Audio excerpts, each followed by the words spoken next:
사면초가라는 말은 사방에 적으로부터 포위되어서 고립된 상태를 말합니다.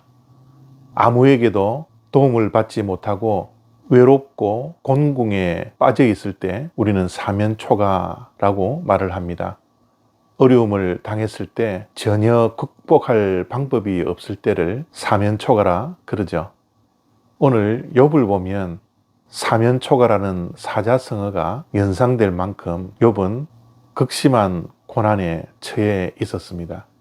욥기 19장 17절로 20절까지 긴 본문이지만 말씀을 들으면서 욥이 처한 사면초가의 모습을 볼 수 있기를 바랍니다. 내 아내도 내 숨결을 싫어하며 내 허리의 자식들도 나를 가련하게 여기는구나.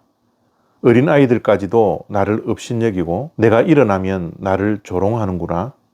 나의 가까운 친구들이 나를 미워하며 내가 사랑하는 사람들이 돌이켜 나의 원수가 되었구나. 내 피부와 살이 뼈에 붙었고 남은 것은 겨우 잇몸뿐이로구나. 아멘. 욥이 처한 사면초가의 모습이 상상이 됩니까? 욥 주변에 있는 수많은 사람들이 그를 떠났습니다. 가족도 외면합니다. 아내마저 숨쉬는 것을 싫어합니다. 친구들도 조롱하고 업신여깁니다. 그의 주변에는 아무도 없었습니다. 내 편이라고는 아무도 없는 고립되고 외롭고 고독한 순간들을 맞이하고 있는 것이죠. 심지어 피부와 살이 뼈에 닿았다라고 말을 합니다.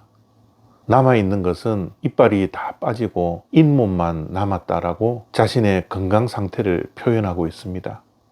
정말 비참하지 않습니까? 욥이 고난을 당하고 그 고난을 통과하는 시간들은 말로 표현할 수 없을 정도로 비참한 상태라는 것을 욥이 고백하고 있는 것입니다. 저는 오늘 말씀을 읽으면서 욥이 정말 불쌍하다라고 느끼기 시작했습니다. 지금이라도 말씀 속으로 뛰어들어가 욥을 만날 수 있으면 욥을 정말 안아주고 위로하고 싶은 마음이 저에게 가득 차게 하는 본문입니다. 사람으로서 이렇게 고난의 깊이가 깊어질 수 있을까요? 살과 뼈가 붙어있는 뼈만 남은 그런 모습을 상상하면 가슴이 너무나 아픕니다.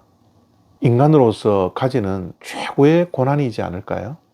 인간이 어떻게 이보다 더 비참해질 수가 있겠습니까? 아프리카에 있는 어린아이들이 뼈만 남아 굶어가는 모습을 보며 마음 아파하는 것이 바로 욥의 모습을 보며 느끼는 감정이지 않을까요? 오늘 이러한 욥의 모습을 보면서 하나님이 너무하다, 꼭 이렇게 하셔야만 했을까라는 생각이 들 정도로 욥은 비참하고 사면초가의 상황을 보게 되는 것이죠.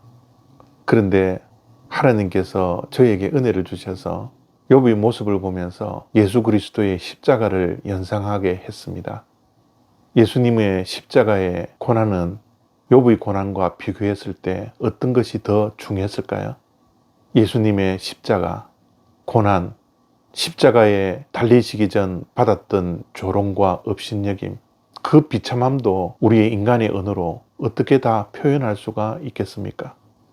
욥의 고난도 까닭없는 고난이었지만 예수님께서도 죄 없으셨지만 우리를 위하여 십자가를 질 수밖에 없는 고난과 죽음이었지 않습니까? 우리가 지금 당하는 어려움 또는 괴로움, 외로움, 어떠한 고통이 욥의 고난과 예수님의 십자가의 고통과 비교할 수 있겠습니까? 지금 당하고 있는 고난 앞에 힘들다, 어렵다, 어떻게 욥 앞에서 예수님의 십자가 앞에서 말을 할 수가 있겠습니까? 이 정도의 어려움과 고난, 고통 감사할 수밖에 없지 않습니까?